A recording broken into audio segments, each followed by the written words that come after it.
Okay, ayan. Magandang umaga po. At pag-usapan natin magre-react tayo dito sa interview ni Senator Amy Marcos. Tinatanong na itong si Senator Amy Marcos patungkol po sa impeachment laban dito kay Vice President Inday Sara Duterte. At isa sa mga highlights dito ay tinanong itong si Senator Amy Marcos, ano na ba ang kanilang status ni Vice President Inday Sara Duterte? Sila ba ay still magkaibigan pa ba sila? Ito lang yun sa akin Itong interview na ito, dito natin malalaman kung itong si Senator Amy Marcos ay consistent pa ba sa kanyang treatment sa mga Duterte at yun pa ba rin yung ang kanyang sinasabi patungkol dito sa mga Duterte. Okay? Kaibigan pa ba sila ni former President Duterte? Kaibigan pa ba sila ni VP Sara? At ano ang masasabi niya dito sa kanyang pinsan na nangunguna, liderato ng Kamara na inimpeach itong si Vice President Inday Sara Duterte. Marami pong mga nagsasabi na si Senator Amy Marcos ay namamangka sa dalawang ilog. Marami pa tayong mga tanong kung mananalo pa ba itong si Senator Amy Marcos? Susuportahan pa ba ito ng mga DDS? Susuportahan pa ba ito ng mga loyalista? Patay tayo dyan, Senator Amy. Mukha yatang yung dalawang kampo galit na sa iyo lahat. Yan kasi ako naiintindihan ko sa kanya na ayaw niya ng gulo. Okay, si kaibigan niya si VP Sara, siya yung nagsuyo nung time na gustong makipagkaalyado itong kanyang kapatid na bangag, di ba? So ngayon, let's hear it from Senator Amy Marcos, okay? Pero bago pa lang yan mag-subscribe sa Donmar TV sa ating channel, no? Importante po mag-subscribe sa mga bago pa lang dito sa ating channel sa Donmar TV. Okay? Sabay-sabay muna tayong mag-subscribe sa Donmar TV. 1, 2, 3, go! Ayan, thank you. At paki-like na rin like and share dito. Like and share para kakalat itong balita na ito. Okay, like and share sa Donmar TV. 1, 2, 3, go! Ayan, thank you very much. Okay, pakinggan natin si Senator Amy. Play! On the impeachment complaint, hindi pwedeng hindi namin maitanong dahil yan ay isa sa mga mainit pong pinag-uusapan ngayon. Kamustahin ko muna.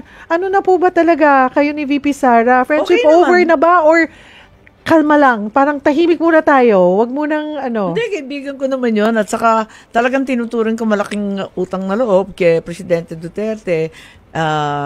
Ilang taon, siguro mahigit 20 years, walang maglilibing sa tatay ko, 4 na pangulo, isa pinsan pa niya. Pero consistent naman si Senator Amy. Dati sinabi niya yan, di ba, na may utang na loob sila dito kay former President Duterte. Imagine, ang kanyang tatay, itong si Marcos Sr., nung panahon po ng Cory Aquino, hindi po pinayagan ang kanilang pamilya na mailibing ang kanyang tatay sa libingan ng mga bayani. Hanggang nagdaan, marami po yung panahon ni Ramos, hindi pa rin nalibing. Nag-fight sila na mailibing, hindi pa rin. Di ba? Hanggang dumaan na si Gloria Macapagal Arroyo, hindi pa rin nalibing. Hanggat si Pinoy, no? Hindi pa rin nalibing. Pagdating po ni former President Duterte, doon pa lamang nalibing ang kanyang tatay. Which kasi, si former President Duterte, hindi ibig sabihin kinakampihan niya ang mga Marcos. No? Nakasaad sa batas natin na ang mga sundalo na nag-serve sa ating country ay may karapatan po na mailibing sa libingan ng mga bayani. Ito namang mga pamilyang Marcos, gusto yan marangya ang kanilang buhay. Di ba? Gusto rin nila, ito yung mga matatawag nating parang self-proclaimed, di ba? Na hero itong si Marcos Sr. Gusto talaga nilang malibing, di ba? Sa libingan ng mga bayani kahit ang dami pong tutol, ang dami pong galit dito kay Marcos Sr. Gusto nilang mailibing. Di pinagbigyan sila kay Pangulong Duterte doon. Walang problema kasi nasa batas natin yan. Ayaw talaga siya ilibing eh. Pero si PRRD talaga naman niya inilibing ng yung tatay ko. Hindi popular yun nung panahon na yun. At So, ang ini-emphasize mo, Senator Amy, may utang na loob kayo kay FPRRD. Pero bakit? Anong ginagawa nila ngayon kay Tatay Digong? Pagsabihan mo na naman yung bangag mong kapatid. Di ba? Kung talagang may utang na loob kayo, no? Bakit ginigipit na nila yan ngayon? Bakit hinahayaan lang ni Bongbong Marcos na i-hearing sa EJK na yan dyan sa Kongreso? You can always control kasi pinsan nyo yan, nandyan si Tambaluslos, di ba? Pagsabihan sa kapatid mo na si Bongbong Marcos, na wag nyo nang anuhin yan. Sa totoo lang, nasisira yung imahe ng mga Marcos. Sirang-sira dahil dito sa mga Romualdez. Grabe yung ginawa ni former President Duterte, pero anong ginawa nyo kay Tatay Digong? Di ba?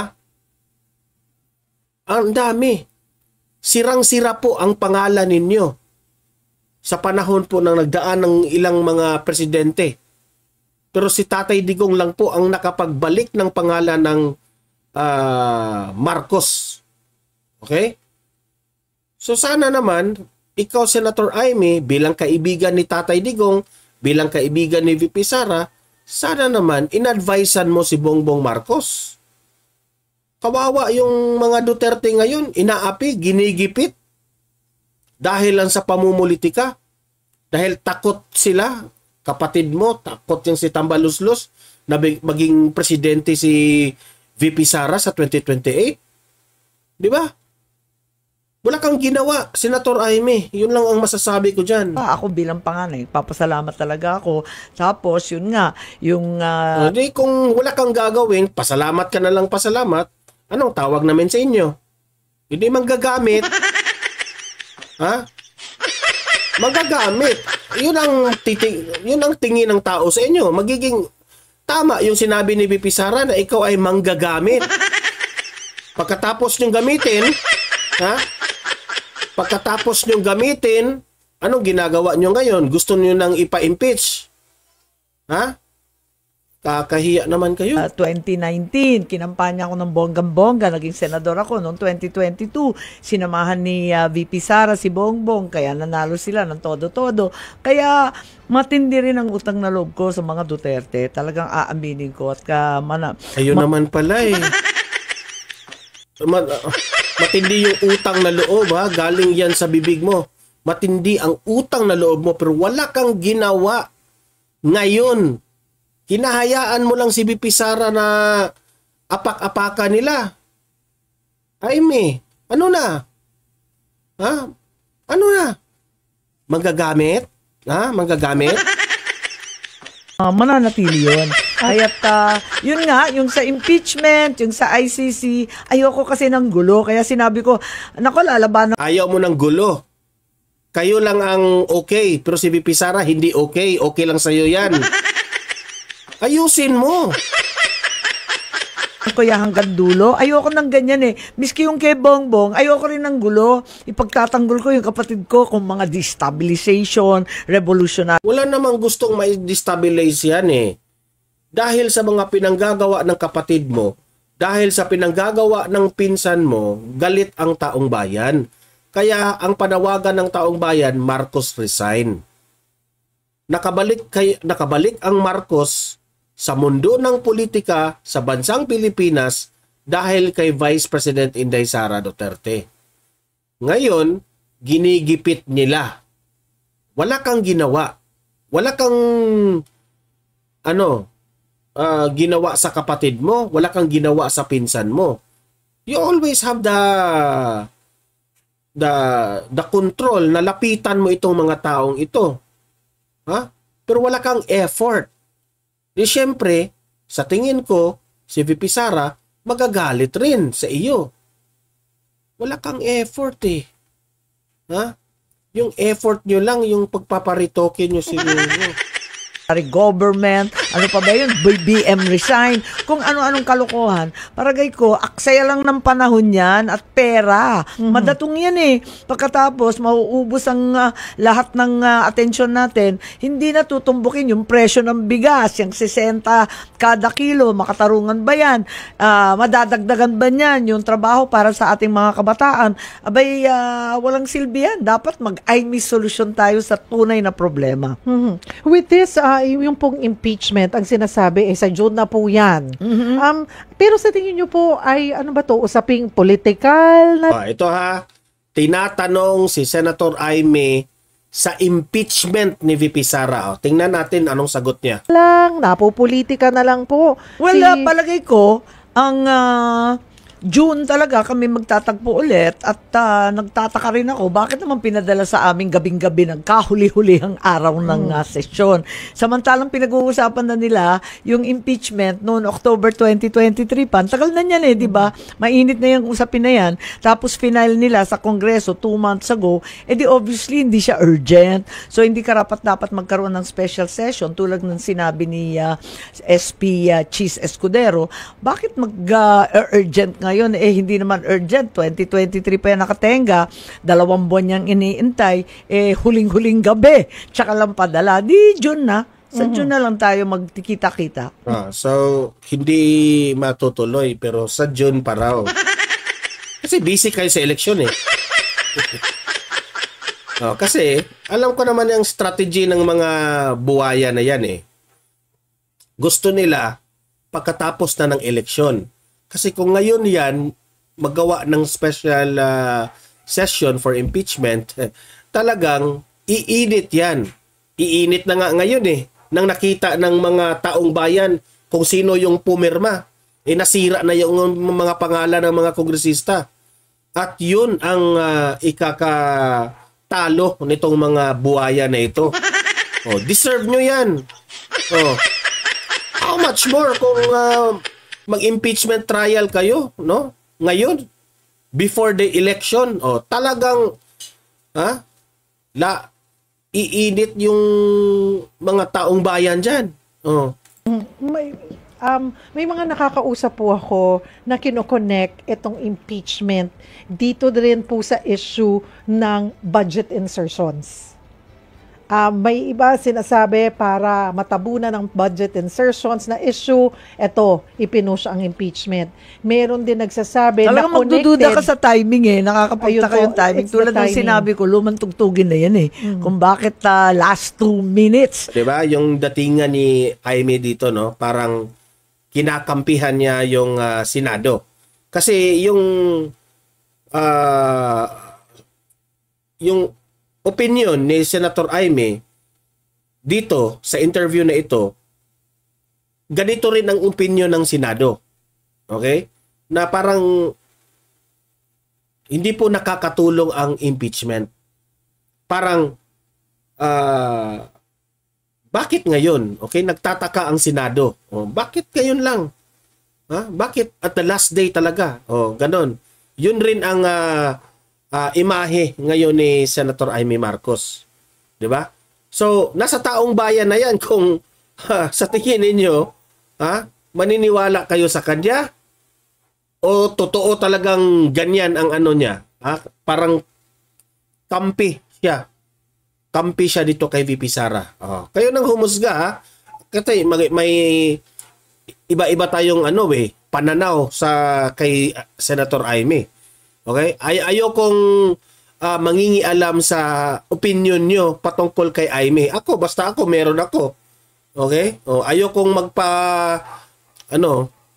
ayokong magpabudol ulit. Biglang Aryan. Pero okay lang. Ang impeachment is a fundamentally political procedure. It's not... Di ba sabi ko sa inyo, parang you've done it once, no? So, kapag talaga yung trust, no, magigiba, ang hirap na yan ibalik. Yun ang sa akin, di ba? Kasi noon, nagtitiwala tayo dito sa pamilya nila. Di ba? nakipagkampi sila kay VP Sara, nagtitiwala tayo. Ha? Pero giniba niyang kapatid niya. Ang sa akin lang, kahit anong sabihin ni Senator Amy dyan, ha? Kahit anong kampi niya kay VP Sara, di na ako magpapabudol. Yun ang sa akin, di ba? Sorry, Amy. Simply a legal effort. So, ayun, kailangan na isipin siguro natin ano talaga makakabuti sa ating bansa. May eleksyon na, meron pang impeachment, labis-labis na pamumulitika. Politiko ako pero nahihiya na ako sa sarili namin. Dapat talagang... good job, Senator Amy, na nahiya ka. Totoo, I think prangkahan na to, ha? Nag-real talk si Amy na siya, sa tingin ko, ha, nahiya siya sa ginawa niyang Uniteam. Nahiya siya sa kanyang bangag na kapatid. Nahiya siya sa kanyang pinsa na buwaya. Sa lahat-lahat, napahiya ka. Diba? Balikan namin yung sinumpaan naming tungkulin na sasagutin yung tunay na problema ng bansa. Inamin rin niya. Inamin niya na naging palpak yung Uniteam na tandem. Palpak. Ako, nung panahon na yun, todong-todo ang aking suporta sa kanila. No? Nagbablog tayo, talagang ipinagtanggol natin sila, pero ayan, nabudol tayo. Di ba? So guys, libre kayong mag-comment, mag-react sa pinag-usapan natin. Ha? Mag-comment po kayo sa comment section at tuloy-tuloy ang usapan natin doon. Don't forget na i-like at saka i-share itong video na ito, ha, para kakalat ito, at mag-subscribe na sa Donmar TV para updated kayo lagi. Okay? Meron tayong pangalawang channel natin, Donmar TV Balitang Totoo. Mag-subscribe rin kayo doon kasi meron tayong mga videos na ina-upload natin na hindi natin in-upload dito sa ating main channel. Okay? So guys, see you in my next video. See you in my next live. Have a great day. Have a great night. God bless po sa ating lahat. Mabuhay ang Pilipinas. Bye-bye.